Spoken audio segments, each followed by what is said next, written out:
Malipuram central residence അസോസിയേഷന്റെ office ഉദ്ഘാടനം Francis Xavier Kalathiveettil നിർവഹിച്ചു. MCRA പ്രസിഡന്റ് കാട്ടാശ്ശേരി മുഹമ്മദ് അനസ് അധ്യക്ഷത വഹിച്ചു. 8ാം ward member Rasiya Jamal, FRAG general secretary Anil Plavians, MCRA secretary Muhammad Ali Jinna, വിവിധ റെസിഡൻസ് അസോസിയേഷൻ അംഗങ്ങൾ എന്നിവർ പ്രസംഗിച്ചു. ഒരുപാട് കാര്യങ്ങൾ ചെയ്യാൻ സാധിച്ചിട്ടുണ്ട്. അതെന്റെ മാത്രം വിജയമല്ല. കാരണം എന്നോടൊപ്പം ഇവർ ഓരോരുത്തരും ക്രിസ്ത്യൻസുകാർ എല്ലാവരും കൂടെ ഉണ്ട്. അതുകൂടാതെ കുടുംബശ്രീയൊക്കെ കൂടെ എല്ലാവരും ഉള്ളതിന്റെ മാത്രം ആണ് എനിക്ക് ഇത്രയും പ്രവർത്തിക്കാൻ സാധിച്ചത്.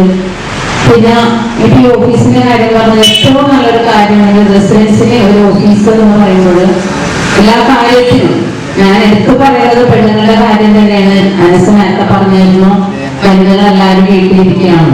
നമ്മുടെ സാമ്പത്തികമായും ശാരീരികമായും സാമൂഹികമായും ഒക്കെ നമുക്ക് ഉയർത്താൻ ഇവിടെ കൊണ്ട് സാധിക്കും. നമ്മൾ ഓരോരുത്തരും വിചാരിച്ചാൽ കുറച്ചു നേരം നമുക്ക് എന്തെങ്കിലും വ്യായാമങ്ങളോ അല്ലെങ്കിൽ നമുക്ക് എന്തെങ്കിലും സാധനങ്ങൾ ഉണ്ടാക്കി വിൽപ്പനയോ എന്തും നമുക്ക് കൊണ്ട് സാധിക്കും. നമ്മളൊന്ന് ആത്മാർത്ഥമായിട്ട് ഇതിനു വേണ്ടി പ്രയത്നിക്കണം. കാരണം എന്ത് കാര്യത്തിന്റെ വിജയത്തിന്റെ പുറകിൽ ഒരുപാട് കഠിനാധ്വാനങ്ങളുണ്ട്. അതിന്റെ തെളിവാണ് നമ്മൾ ഇന്ന് ആഘോഷിക്കുന്ന ഇന്നത്തെ സ്വാതന്ത്ര്യ ദിനം.